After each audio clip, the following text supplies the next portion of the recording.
નમસ્કાર મિત્રો, મારી પીઆર ગુજરાતી ચેનલમાં તમારું સ્વાગત છે। ગુજરાતની તમામ તાજા ખબરો સૌથી પહેલા જાણવા માટે ચેનલને સબસ્ક્રાઇબ કરી દેજો। અમદાવાદમાં મોડી રાત્રે અનેક વિસ્તારોમાં વીજળીના ચમકારા સાથે અચાનક જ વરસાદ તૂટી પડ્યો હતો। વરસાદની શરૂઆત લગભગ 2:30 થી 3 વાગ્યાની સુમારે થઈ હતી।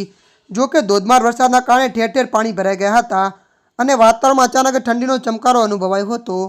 વધુમાં જણાવી દઈએ કે અમદાવાદમાં ગત રાત્રે HG highway, Juhapura, Sarkhej, Vatva, Ghodasar, new Rani, Chandkheda, Motera, Saibaug, income tax, Navrangpura, Maninagar સહિતના અનેક વિસ્તારોમાં વરસાદે ધબાટી બોલાવી દીધી હતી। ઉલ્લેખનીય છે કે હવામાન વિભાગે પહેલાથી જ વરસાદની આગાહી કરી હતી અને તે સાચી પણ પડતી દેખાઈ રહી છે। આ સાથે થોડા દિવસો સુધી ભારે પવન ફૂંકાવાની આગાહી પણ હવામાન વિભાગ દ્વારા કરવામાં આવી છે।